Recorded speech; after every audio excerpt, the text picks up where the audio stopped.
So guys from the recent times आप power lifting community में कुछ केओस देख रहे होंगे and whenever something happens so the YouTuber named fit minds that is Singha का हमेशा ही इसमें नाम आता है and it's maybe because कि सिंगा ने from body building to power lifting gradual shift करा है एंड बहुत ही कम टाइम में उसने पावर लिफ्टिंग में भी अपना एक नाम बनाया है। So obviously because of the kind of attention that सिंगा इज गेटिंग, बहुत से पुराने पावर लिफ्टर्स जो कि बहुत टाइम से इस स्पोर्ट को एक डेडिकेशन के साथ परस्यू कर रहे हैं, it's difficult for them to digest this thing and recent times में when Singha is entered into power lifting आप इन कंट्रोवर्सीज का ग्राफ में एक ग्रेजुअल स्पाइक देख सकते हो। लेकिन इस बार द थिंग्स वेंट टू फार, जो कि आई फील कि इस बारे में एक प्रॉपर बात होनी चाहिए एंड इस वीडियो में मैं पूरा मैटर तो डिस्कस नहीं करने वाला। आप चाहो तो उसे दूसरे बॉडी बिल्डिंग चैनल्स पर देख सकते हो या खुद सिंगा के चैनल पर जाकर देख सकते हो। सो जिन लोगों को ये पूरा मैटर पता होगा, सो पूरा मैटर ये steroids, fake age and death threats के अराउंड रिवॉल्व कर रहा था एंड जिसके ऊपर हम एक एक करके बात करेंगे। सो सबसे पहले बात करते हैं स्टेरॉइड्स के बारे में। सो जो लोग ये पूरे सिनेरियो से कम्प्लीटली अनजान है या ब्लैंक है, सो उनको थोड़ा सा बैकग्राउंड दे देता हूँ। सो ऑन 14 अक्टूबर 2022 सिंगा ने एक पावर लिफ्टिंग कॉम्पिटिशन में पार्टिसिपेट किया था, जिसमें कॉम्पिटिशन के पहले सिंगा created a hype of the competition on his channel by making series of videos and obviously क्योंकि एक नेशनल लेवल कॉम्पिटिशन था तो सिंगा ने उसके प्लेटफॉर्म का यूज़ किया ताकि लोग कॉम्पिटिशन के लिए एक्साइटेड रहे। लेकिन कंपटीशन के दिन सिंगा डिडंट परफॉर्म वेल एंड इसका रीज़न था कि सिंगा को 93 केजीज में खेलना था एंड कंपटीशन के पहले उसकी तबीयत ख़राब हो गई थी, जिसकी वजह से उसका वेट 6 to 7 केजीज ज़्यादा आ रहा था एंड क्योंकि उसको 93 केजीज में खेलना था एंड उसके पास बस 3 से 4 ही दिन बचे थे, तो कंपटीशन से पहले उसकी मुलाकात होती है रजत दलाल से, who is also power lifter and Rajat basically Singha को हेल्प करता है to cut down his weight because he is an experience guy in terms of power lifting and क्योंकि एज आई सेड कि सिंगा की तबीयत ख़राब थी एंड क्योंकि उसने खाना और पानी छोड़ रखा था क्योंकि ऑब्वियसली उसे अपना वेट कट करना था। सो सौरभ काफ़ी वीक हो गया था एंड कंपटीशन के पहले सिंगा के लिए ये कंडीशन एक नाइटमेयर थी। तभी रजत सिंगा को कुछ स्टफ सजेस्ट करता है जो कि आप खुद सिंगा से सुन सकते हो। कंपटीशन में इन्होंने मन्नू को बोला कि एस्थामाइन करके एक चीज़ होती है, आसपास कोई भी हॉस्पिटल नहीं था उस टाइम पे, मेरे अंदर एनर्जी ही नहीं थी कि मैं कहीं जाऊं यार। तो रजत दलाल ने बोला कि मेरे को इंजेक्शन देने आते हैं, तो उसने बोला कि मैं दे दूंगा तेरे को।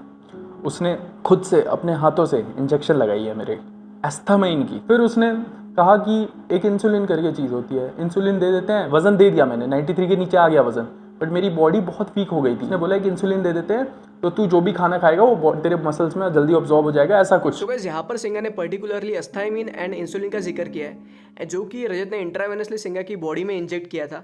सो देख लेते हैं कि आखिर ये सब्सटेंसेस है क्या। सो गाइस एस्थामाइन ये particularly essential amino acids, vitamins and minerals होते हैं जो कि particularly tiredness, fatigue and lethargy से कॉम्बैट करने के लिए दिए जाते हैं एंड एज पर सिंगा he was very weak before the competition, so एस्थामाइन शायद उससे टैकल करने के लिए उसे दिया होगा। And then the next thing is competition के पहले insulin. So insulin isn't an anabolic steroid, it is a hormone जो कि बॉडी में शुगर लेवल्स को कंट्रोल करता है। लेकिन क्या कॉम्पिटिशन से पहले सिंगा को इंसुलिन की ज़रूरत थी?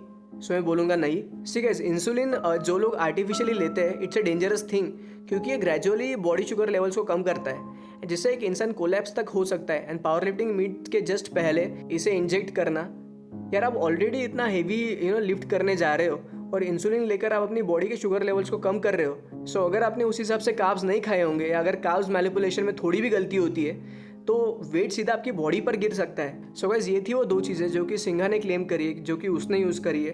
लेकिन रजत के हिसाब से एस्थामाइन एंड इंसुलिन को छोड़कर there were some more stuff जो कि सिंघा ने लिया था, आप सुन सकते हो। कंपटीशन स्टार्ट होने से पहले वार्म अप के टाइम पे एक्वाविरॉन लगा था जो कि टेस्टोस्टेरोन ही होता है। 2 टैबलेट्स थी उसके अंदर जिसका नाम तक नहीं बोला। हमारा वैसे तो प्लान था इंजेक्टेबल लगाने का, मिनस्टॉल, पर हमने न्यूराबॉल की टैबलेट ली थी क्योंकि मेडिकल स्टोर पे वही अवेलेबल थी और उसके अलावा हेलोटेस्टिन ली थी। हेलोटेस्टिन हमने अरेंज करी थी। सो रजत यहाँ पर स्पेसिफिकली कुछ कंपाउंड्स का नाम लेता है like Aquaviron, Neurobol and Halotestin which are an anabolic steroids. लेकिन यार देखो इस चीज़ का कोई प्रूफ नहीं है एंड वैसे प्रूफ तो सिंगा के पास भी नहीं है about the stuff he used. He is just claiming that कि उसने खाली 2 चीज़ें यूज़ करी है। लेकिन अगर हम इस पूरे सिनेरियो को थोड़ा साइड में रखें तो इस कंट्रोवर्सी में एक और नाम सामने आया था and that was Manu Chaudhary and specially because of the photo जिसमें मनु ने एक सिरिंज पकड़ रखा है जिसके ऊपर उसका ये कहना है। वीडियो है ना जिसमें मैं इंजेक्शन पकड़ के खड़ा हूँ। जो लोग बॉडी बिल्डर है उन्हें पता है वो उतना बड़ा इंजेक्शन स्टेरॉइड के लिए नहीं होता। स्टेरॉइड होता है 1 ml 2 ml। और अगर आप ये पूछोगे कि मेरे को इतनी नॉलेज कैसे है, मैं बहुत सारे बड़े बड़े एथलीट्स के साथ रहा हूँ, मुझे पता है स्टेरॉइड क्या होता है, कैसे डोसेज होती है। स्टेरॉइड की डोसेज आपको भी पता होगा 1 ml 2 ml वो जो 20 ml है, 20 ml कोई स्टेरॉइड नहीं लेता। उसके अंदर क्या था मैं आपको वो बताता हूँ। आपको स्क्रीन पे फिर से स्क्रीनशॉट दिखाई दे रहे होंगे एस्टामिन के, न्यूरोबियन के। रजत दलाल ने मुझे सिंघा के नेशनल में बताया कि अगर तुम इसे डायरेक्टली वेन में इंजेक्ट करोगे तो ये तुम्हें डायरेक्ट ब्लड में हेल्प करेगा। सो मन्नू ने यहाँ पर तो अपना पार्ट समझा दिया, लेकिन एक चीज़ जो मुझे समझ नहीं आ रही कि कंपटीशन सिंघा का था, लाइक बॉडी वेट सिंघा को कट करना था, जिसकी वजह से वो वीक हो गया था एंड उसे अस्टामिन इंजेक्ट किया गया, जो कि फटीग एंड टायर्डनेस से बैटल करने के लिए दिया जाता है। लेकिन मन्नू वॉजंट कॉम्पिटिंग, राइट?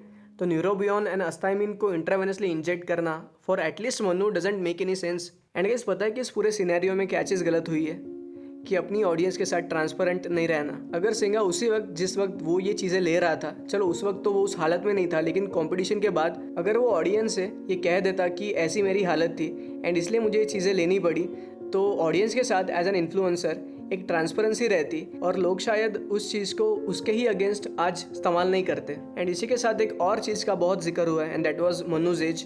2017 की फोटो में इसने डाला हुआ है 15 ईयर ओल्ड। अब चेंज कर दे तो पता नहीं, पर मेरे पास स्क्रीनशॉट है। 2017 में 15 ईयर ओल्ड, 2021 में 17 ईयर्स ओल्ड। 4 साल में 2 साल एज कैसे बढ़ती है भाई? अगर आप सब जूनियर खेल रहे हो, जूनियर हो गए, या जूनियर खेल रहे हो सीनियर हो गए, घपला है ना। सो मन्नू ने भी इस चीज़ के ऊपर रिएक्ट करा है। एक मेरी 2017 की पिक्चर है नवंबर की, तो उसके अंदर मैंने हैशटैग लिखा हुआ, वो फर्स्ट पिक्चर है जिसमें मैंने अपनी एज लिखी थी 15 ईयर्स ओल्ड। तो मैं भी सोचने लग गया कि यार मैंने 2017 में 15 साल का लिखा ही क्यों। तो मैं सोचने लग गया कि क्यों लिखा। फिर मेरे को अचानक से क्लिक करा कि जब मैं मम्मी से पूछता था ना कि मम्मी मेरी एज क्या है, तो मम्मी कहती थी कि अभी तू 14 साल का हो जाएगा, जैसे अभी समझ लो कोई 20 साल का, जैसे मैं अब 20 साल का होने वाला हूँ, तो मम्मी कहती थी कि तू 20 साल का 5 सितंबर को हो जाएगा, उसके बाद तू 21वां तेरा चालू हो जाएगा, मतलब you will be running 21 after U turn 20। सो जब मैंने फर्स्ट टाइम अपनी एज लिखी तो सितंबर 5 को मेरा बर्थडे आ जाता है, तो मैं 14 साल का हो चुका था। तो मेरे को लगा अब मैं 15वां मेरा चालू हो चुका है, तो मैंने एज लिख दी थी भाई 13 साल की उम्र में। मम्मी से एज नहीं पूछोगे तो क्या तुम पड़ोसी से जाके पूछोगे? कोई तुम्हारा बगल का पैदा करके गया था, पड़ोस का बाप करके गया था, तुम छोड़ो यार, क्या पर्सन जाना। गाइज मुझे इस पर मन्नू की एक्सप्लेनेशन सही में समझ नहीं आई। अगर आपको समझ आई है तो मुझे भी कमेंट्स में समझा देना। लेकिन एज ये भी पावर लिफ्टिंग में एक क्रूशियल टॉपिक बन चुका है, like Aryan, Singha and now Mannu, like कि उनके एज के लिए कई बार क्रिटिसाइज हो चुके हैं। एंड आई डोंट नो कि ये एज कम करने वाली चीज़ एग्जिस्ट करती है या नहीं, ये शायद पावर लिफ्टिंग कम्युनिटी के लोग शायद ज़्यादा समझते होंगे। लेकिन आई फील कि Manu should clarify this topic, at least वो पार्ट जो कि रजत ने बोला था। एंड नाउ गाइस ये वीडियो थोड़ी सी सीरियस होगी and it is the last part of the video, so पहले कुछ क्लिप्स देख लेते हैं।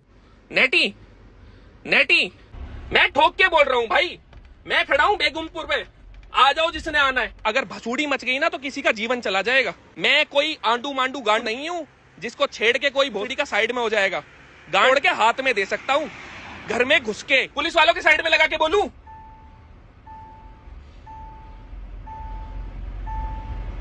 लो पुलिस वालों के वहीं खड़ा हूं, आ जाओ, तुम्हारी सेफ्टी मिल जाएगी तुम्हें। हम भी देख लेंगे कितनी सेफ्टी करवाएंगे। ये लो, देख तो रही होंगे, ये खड़े पूरे पुलिस वाले सारे, आ जाओ तुम। मैं ठोक के बोल रहा हूँ तेरे इलाके में हूँ और 2 बंदे हैं, गाड़ी में क्या असला है क्या बारूद है वो छोड़, तू आ। सो यहाँ पर बंदा बोल रहा है कि गाड़ी में असला हो, बारूद हो, तू छोड़, तू बस आ जा। सो रजत किस लिए भाई? लाइक यहाँ पर बारूद का मतलब सुतली बॉम्ब तो होगा नहीं, है ना? यहाँ पर एक बच्चा भी समझ जाएगा कि तुम गन या आइदर बॉम्ब की बात कर रहे हो। It is a clear case of threatening a person. And for Rajat buddy, जब तुम्हारे पास फैक्ट्स है ना, to prove yourself right, तो तुम उस पर्सन को पब्लिकली डेथ थ्रेट्स क्यों दे रहे हो? एंड उस वक्त जिस वक्त ये लाइव चल रही थी, some people your supporting Rajat. I don't know कि अगर कोई बंदा सोशल मीडिया पर लाइव आकर, जिसमें हो सकता है कि उसकी ही ऑडियंस में कोई बंदा पुलिस की तैयारी कर रहा हो, या कोई लॉ परस्यू कर रहा हो, या कोई सिक्योरिटीज़ में हो, कोई अगर खुल्लम खुल्ला ऐसी बातें बोल सकता है। पुलिस वालों के साइड में लगा के बोलूं? लो पुलिस वालों के वहीं खड़ा हूं, आ जाओ, तुम्हारी सेफ्टी मिल जाएगी तुम्हें। हम भी देख लेंगे कितनी सेफ्टी करवाएंगे। आई डोंट नो कि हम किस तरफ जा रहे हैं, क्योंकि सी ये चीज़ सिंघा के साथ हुई है, right? And Singha is a big influencer. वो चाहे तो उसके खिलाफ अपनी social media power and legal procedures को फॉलो करके उसके खिलाफ आसानी से एक्शन ले सकता है। लेकिन एक आम इंसान जिसके पास वो एक सोशल मीडिया पावर नहीं है, and they also don't have money to fight him legally, तो वो ऐसे ही लोगों की वजह से दब जाते हैं, mentally as well as physically. Signing off. जिसको भी रिकॉर्ड करना है रिकॉर्ड कर लो भाई। जो भी कंट्रोवर्सी हो रही थी उसका मतलब अभी जवाब के लिए देखो पहले मैं बता देता हूँ स्टार्टिंग से। जब भी ये कंट्रोवर्सी जिस दिन हुई थी, इसको रिकॉर्ड कर लेना जो कर रहा होगा, जब भी जिस दिन कंट्रोवर्सी हुई, मैंने अपने तरफ से जो गलती करी, मैंने लोकेशन सेंड करी, उसके बाद मैंने लोकेशन डिलीट कर दी और मैंने बताया भी नहीं कि मत आओ। ये मेरे तरफ से हुई मिस्टेक, बाकी भैया बताएंगे। स्टार्ट हुई थी बात कि मैंने अरेंज की वीडियो देख ली थी, उसमें सिंघा था, तो मेरा दोनों से मिलने का मन था। ठीक है, मन्नू ने मेरे को लोकेशन भेजी, उसमें लोकेशन में नाम आ गया था बेगमपुर। बेगमपुर डाल के मैं सीधे सीधे निकल गया, इसने लोकेशन अनसेंड कर दी। गर्मा गर्मी में मेरे से भी गलती हुई, जो मैं एक्सेप्ट बहुत बारी कर चुका हूं। तो सोशल मीडिया पे मेरा थोड़ा बोलने का मन था नहीं, ना विचार था, तो मैं सीधे सीधे ट्रेनिंग करके आ गया मन्नू के घर पे कि बैठ के बात होगी, थोड़ा सुलहनामा होगा। ठीक है, फिलहाल मन्नू भाई की तरह पहले भी था। गर्मा गर्मी में देखो हर जगह 36 चीजें होती हैं, कोई भी इसको कुछ नहीं बोलेगा, इसको कुछ नहीं कहेगा, हमारे बीच में कोई प्रॉब्लम नहीं है। और भाई मेरे तरफ से जो भी लोग जाके गालियां दे रहे थे, वो मैंने कभी भी स्टार्टिंग से ही इस चीज को प्रमोट नहीं करा है कि कोई किसी को जाके गाली दो। ना ही मैंने कभी बोला है, ना ही कमेंट में किसी को बोला है कि किसी को जाके गाली दो। किसी को गाली देने की जरूरत नहीं है। जो भी होता है इन दी एंड सब कुछ सही के लिए ही होता है। अभी ये भी हुआ, कुछ भी हुआ, जो भी हुआ, कंट्रोवर्सी हुई, अब कंट्रोवर्सी खत्म है। लेकिन जब कंट्रोवर्सी हुई मेरे लिए अच्छा हुआ, मेरी नेशनल को थोड़ी हाइप आ गई, तो सही है। हमारे बीच में प्रॉब्लम थी नहीं, वो बन गई है, वो बना दी गई है। ठीक है, स्टार्ट हुई थी, मन्नू ने मेरे को लोकेशन भेज के डिलीट कर दिया था, वहां से चीज शुरू हुई थी। गर्मा गर्मी में मैंने भी बहुत कुछ बोला था, खाली 2 बंदों से लेना देना था, जिसके लिए पता नहीं कितने लोग इसमें जुड़ गए बीच में। मेरे पार्ट में कोई नहीं आया था, सामने सामने सीधी बात थी। अगर कल को कुछ मेरे साथ होता है तो उसका ब्लेम इन सब पे जाएगा, इनके साथ कुछ होता है तो उसका मेरे ऊपर आएगा। तो इससे पहले कि कोई चीज हो, कुछ प्रॉब्लम्स हो, सॉर्ट कर लेना ज्यादा सही है।